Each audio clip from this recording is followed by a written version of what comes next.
राधे राधे दोस्तों। आज हम आपको सुनाएंगे एक राजा और उसकी 3 रानियों की कहानी। अगर आप हमारे चैनल पर नए हैं तो प्लीज हमारे चैनल को लाइक करें, सब्सक्राइब करें और शेयर करें। एक राजा था। उस राजा के 3 रानियां थीं। बड़ी रानी बहुत ही सुंदर, बुद्धिमान और बहुत संस्कारी थी। 2 छोटी रानियां उस बड़ी रानी से बहुत जलन रखती थी, बहुत द्वेष भावना रखती थी, क्योंकि जो राजा था वह बड़ी रानी को बहुत प्यार भी करता था और उसकी सलाह मशवरा उससे सब बातों का किया करता था। हर चीज में बड़ी रानी की सलाह राजा लेता था, क्योंकि राजा बड़ी रानी को ज्यादा तवज्जो देता था। इसलिए दोनों छोटी रानियां की जो उससे बहुत जलन होती थी कि राजा हमसे तो पूछता ही नहीं है, क्योंकि राजा कभी कभी ही छोटी रानियों के कक्ष में जाया करता था। अधिकतर समय राजा का बड़ी रानी के साथ ही गुजरता था। राजा का राज्य बहुत दूर दूर तक फैला था। राज्य में किसी चीज की कोई कमी नहीं थी। बहुत खुशहाल राज्य था, लेकिन राजा के कोई संतान नहीं थी। इसी कारण राजा ने 3 विवाह किए थे। पहली रानी से जब संतान नहीं हुई तो राजा ने दूसरी शादी की। दूसरी शादी से भी जब दूसरी रानी से संतान नहीं हुई तो राजा ने तीसरी शादी की। तीनों रानियों से संतान नहीं हुई थी। राजा ने सोचा कि शायद मेरे नसीब में संतान सुख है ही नहीं। अब राजा राज्य से तो बहुत खुश था, बहुत धन दौलत राजा के पास थी, उसे किसी प्रकार की कमी नहीं थी, लेकिन संतान नहीं होने के कारण राजा बहुत परेशान रहता था। वह सोचता था कि इस धरती लोक में तो मैं हुई दुखी, लेकिन बिना संतान के तो मेरा परलोक भी नहीं सुधर सकता, क्योंकि जिन लोगों के संतान नहीं होती है उन्हें तो पाप का भागी बनना पड़ता है और उन्हें नरक भोगना पड़ता है। उनके जीवन में नरक को भोगना पड़ता है। इसलिए राजा बहुत दुखी रहता था। राजा ने अपने राजपुरोहितों और विद्वानों से सलाह ली कि उसे क्या किया जाए।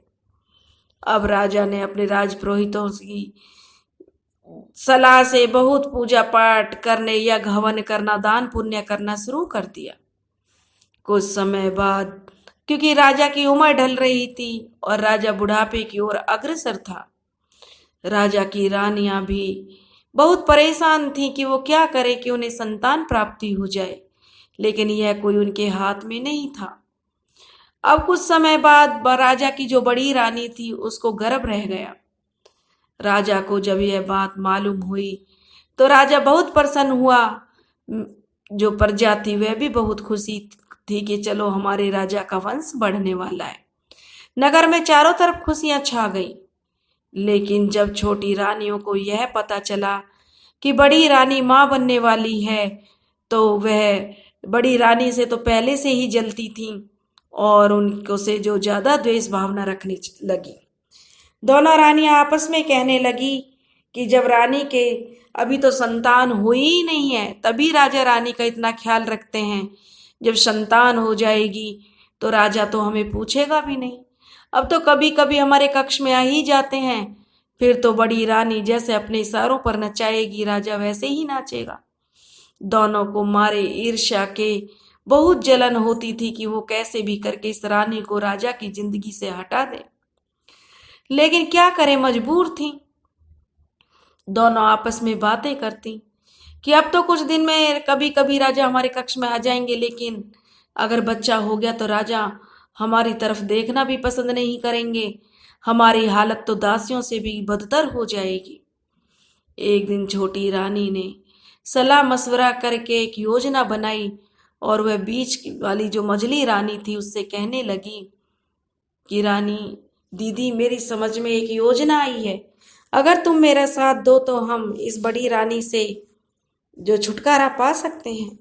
मझली रानी भी बड़ी रानी से बहुत जलन रखती थी। वह बोली, तुरंत बताओ क्या करना है। छोटी रानी ने अपनी पूरी योजना मझली रानी को बता दी कि कैसे वो राजपुरोहित को अपने साइड करके वो राजा के कान बड़ी रानी के खिलाफ भर सकती हैं, जिससे राजा बड़ी रानी को महल से निकाल देगा, फिर उनका ही राज होगा। मजली रानी को छोटी रानी की बात अच्छी लगी। वह उसके षड्यंत्र में उसका साथ देने के लिए तैयार हो गई।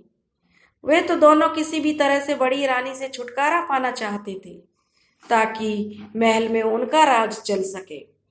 अब उन्होंने राजपुरोहित को, जो राजा का महल का राजपुरोहित था, क्योंकि पहले राजपुरोहित जो बोल देते थे वही राजा लोग मानते थे, पंडितों की वाणी हमेशा सच होती थी, तो राजपुरोहित को तभी यह पद मिलता था कि कोई भी समस्या आती तो राजपुरोहित से सलाह लेकर उसका निवारण किया जाता था। अब राजपुरोहित को महल में दोनों रानियों ने बुलाया।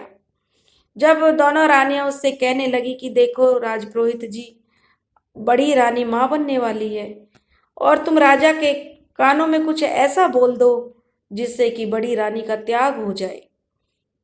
पंडित जो राजपुरोहित था वह कहने लगा, नहीं नहीं रानी जी, इसमें मैं तुम्हारा साथ नहीं दूंगा। बहुत दिनों के बाद राजा के जीवन में खुशी आई है, पूरी प्रजा खुश है, उसका वंश बढ़ने वाला है। मैं ऐसे गलत कार्य में आपका साथ नहीं दूंगा।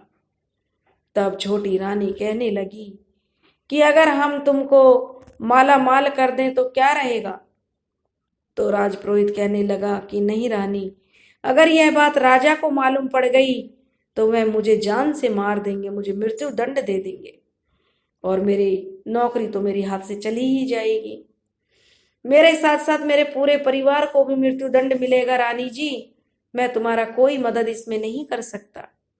लेकिन जब रानी ने उसे 1 लाख सोने की मोहरें देने का लालच दिया तो वह राजपुरोहित जो अब तक देशभक्त बन रहा था तुरंत फिसल गया। लालच उसकी देशभक्ति पर भारी पड़ गया। उसने राजा के खिलाफ जाने का निर्णय कर लिया।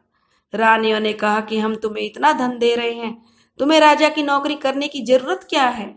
तुम किसी भी दूसरे नगर में जाकर आराम से अपनी जिंदगी बिता सकते हो। राजपुरोहित को रानियों की साजिश में साथ देने के लिए उन्होंने मना लिया। अब अगले दिन दरबार लगा। दरबार में राजपुरोहित पर मंत्री वगैरह सब बैठे हुए थे, किसी विषय पर चर्चा चल रही थी। राजपुरोहित जी चुपचाप बैठे हुए थे। तो राजा ने पूछा, राजपुरोहित जी क्या बात है, आप इतने उदास क्यों हैं? राजपुरोहित जी कहने लगे, बात ही कुछ ऐसी है, क्या करूं राजा जी। तो राजा ने कहा कि क्या बात है, हमें बताइए, कुछ तो उसका निवारण करेंगे। तब राजपुरोहित कहने लगा कि महाराज, आप ही के परिवार से जुड़ी हुई समस्या है। राजा चौंक गया कि मेरे परिवार से ऐसी क्या समस्या है, तुरंत बताओ। राजपुरोहित ने कहा, महाराज, बड़ी रानी मां बनने वाली है। राजा ने कहा, हाँ, यह तो बहुत खुशी की बात है कि हमारा वंश अब आगे बढ़ने वाला है, तो इसमें चिंता की कौन सी बात है।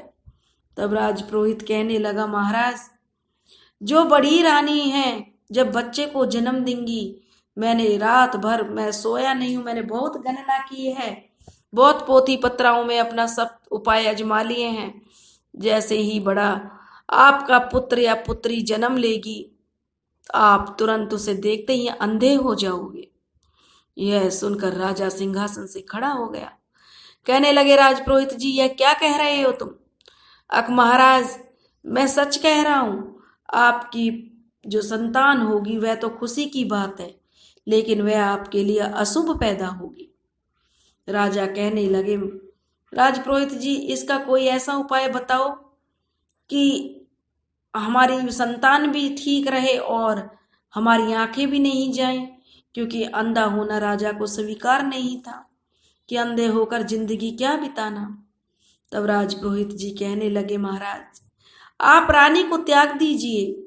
जब आप रानी को त्याग देंगे तो ना तो आप संतान तो आपकी पैदा होगी, इससे आपको कोई कलंक नहीं लगेगा, क्योंकि आप स्वर्ग के भागी बनोगे, संतान आपको हो गई, और ना ही तुम्हारा वंश भी अब आगे चलेगा, वंश का नाम तो हो ही जाएगा कि पुत्र हुआ है, और ना ही तुम्हारी आंखें जाएंगी।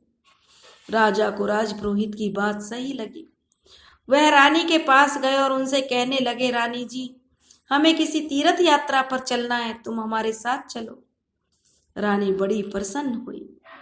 राजा रानी को लेकर तीर्थ यात्रा के लिए निकल गया। रास्ते में बड़ा भयंकर जंगल था।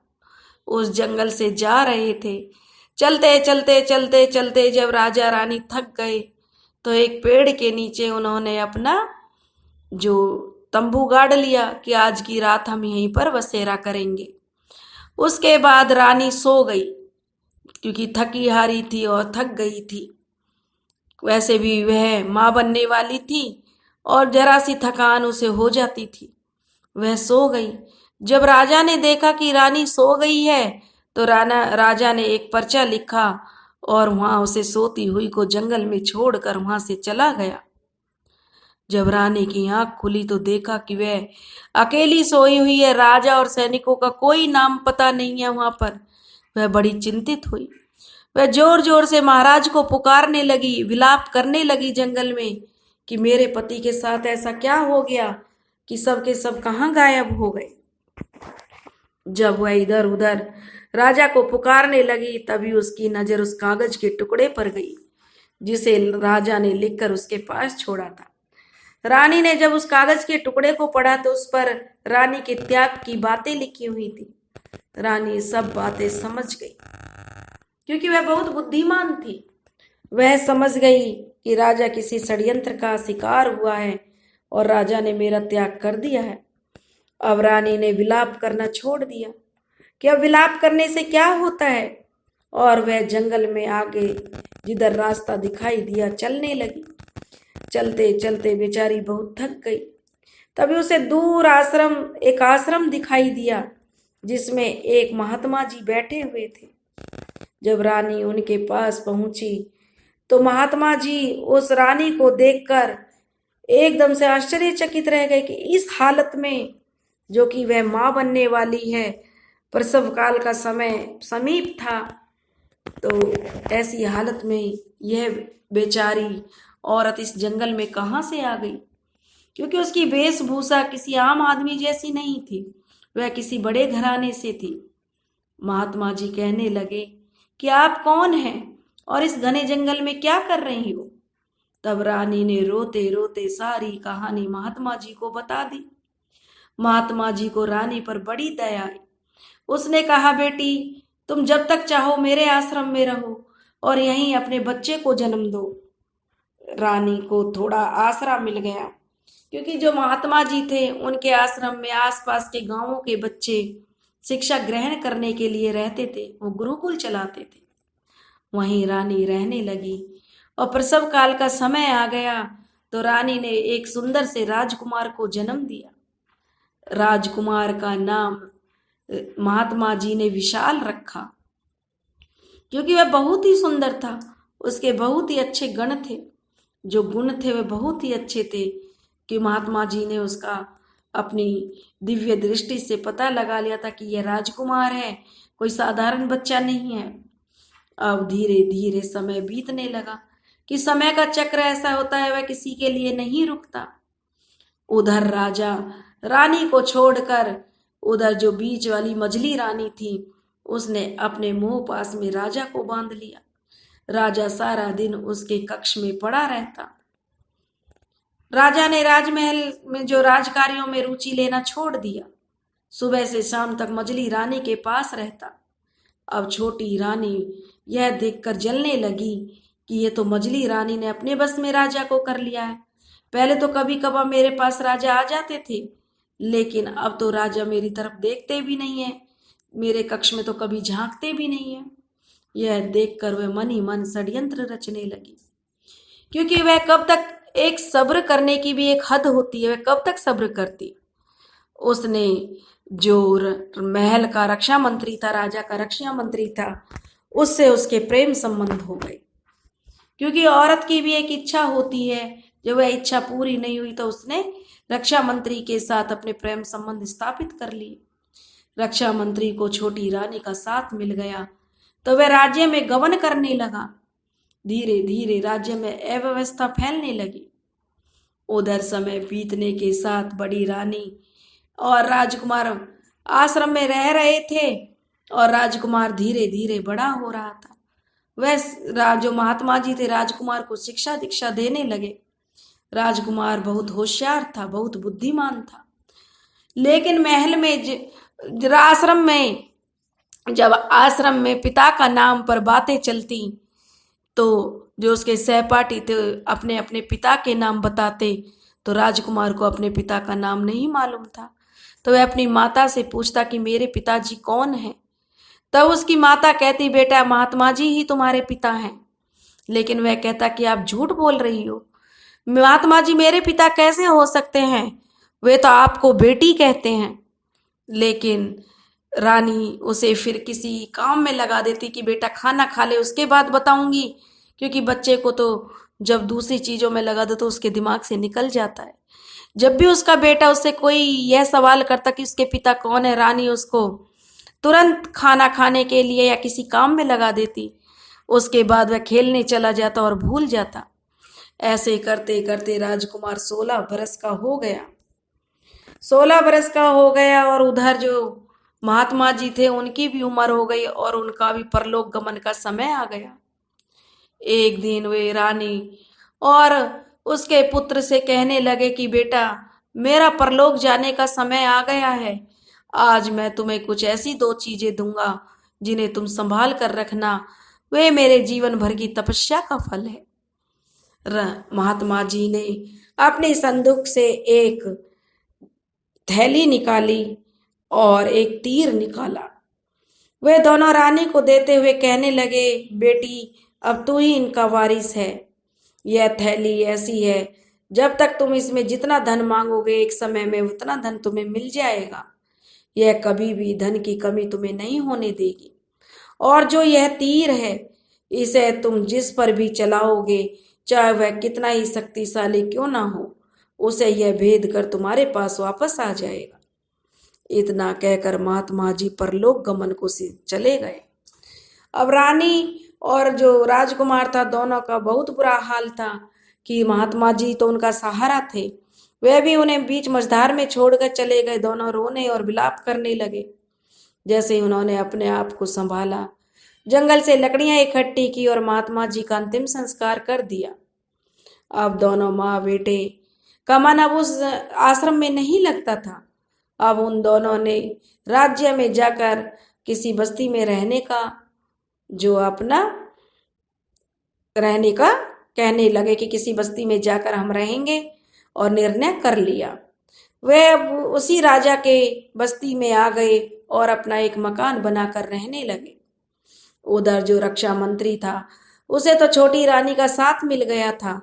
अब वह राजा बनने के सपने देखने लगा कि क्यों न मैं ये सारा राज्य हड़प लूं। उसने रानी से सारी बातें रानी उसको बता देती और रक्षा मंत्री ने जो पड़ोसी राजा था उसके यहाँ गुप्तचर भेज दिया और सेना को भी अपने बस में कर लिया। और पड़ोसी राजा ने को जब यह पता चला कि राजा तो महल में मतलब किसी काम में रुचि ही नहीं लेते हैं, उसके राज्य में अव्यवस्था फैल गई है, तो पड़ोसी राजा ने और रक्षा मंत्री का साथ भी उसको मिल गया, तो उसने उसके राज्य पर आक्रमण कर दिया। जब राज्य पर आक्रमण हुआ तो मंत्री जी भागे भागे आए और कहने लगे महाराज पड़ोसी राजा ने हमारे राज्य पर आक्रमण कर दिया है। तो राजा ने तुरंत अपने आप को संभाला और अपनी सेना तैयार की और युद्ध स्थल पर पहुंच गए। लेकिन यह क्या, जो सेना थी उसमें जोश नहीं था और आधी सेना रक्षा मंत्री के इशारे पर चल रही थी। पड़ोसी दुश्मन सेना उनका खात्मा करती जा रही थी। वे लोग डरने लगे। इस पर रक्षा मंत्री जी मंत्री से कहने लगे कि आप अपने जो सैनिक है उनको हथियार डालने के लिए कह दीजिए, इतने लोगों को मरवाना ठीक नहीं है।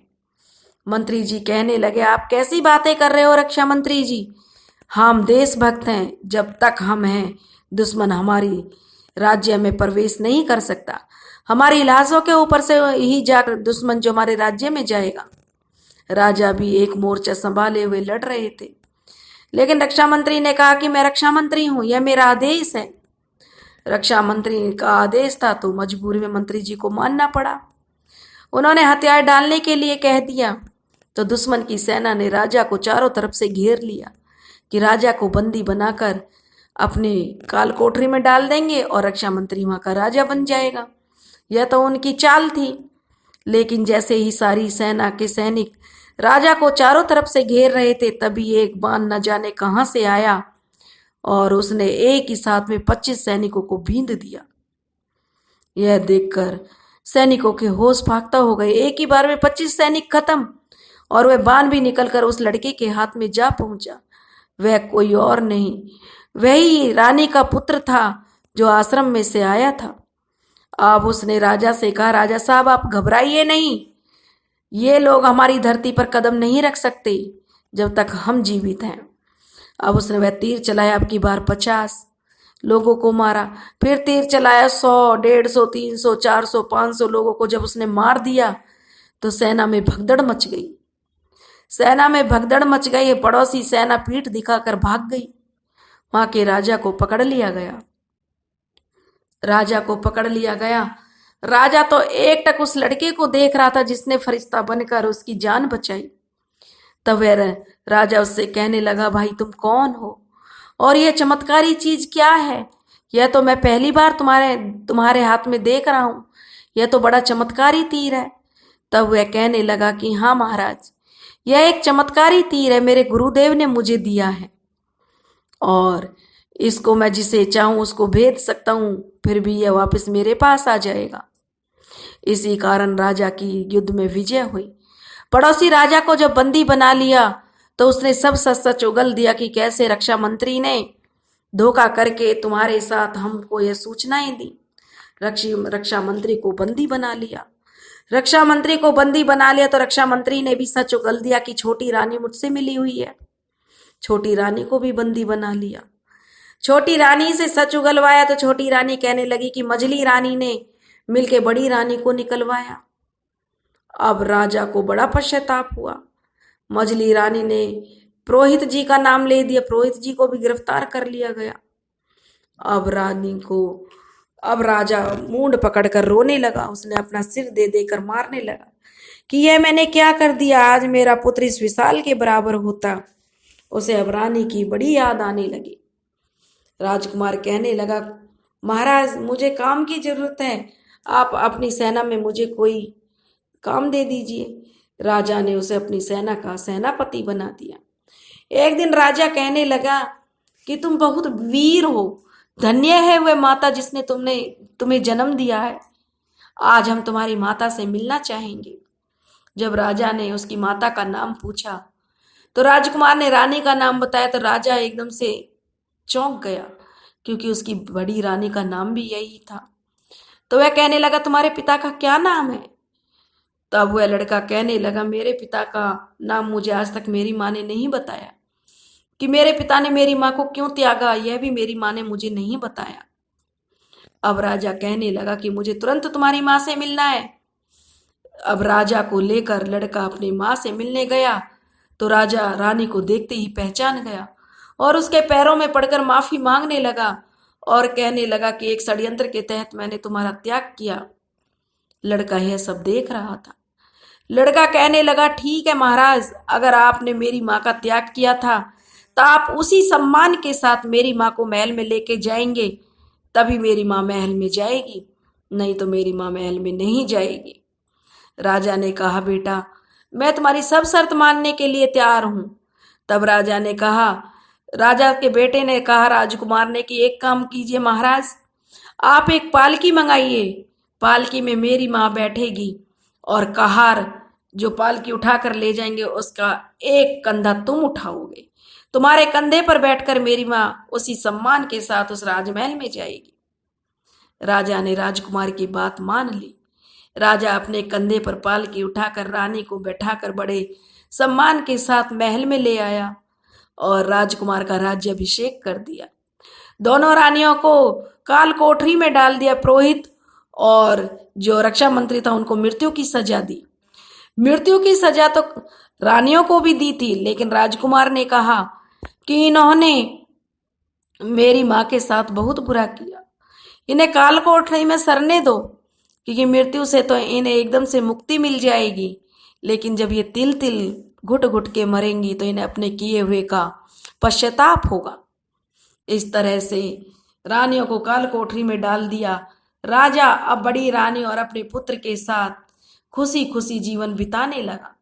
उनके महल में खुशियां लौट आईं, जश्न होने लगा और राज्य में भी पहले की तरह फिर से खुशहाली छा गई। दोस्तों, अगर आपको हमारी कहानी पसंद आई हो तो प्लीज़ हमारे चैनल को लाइक करें, सब्सक्राइब करें और शेयर करें। राधे राधे।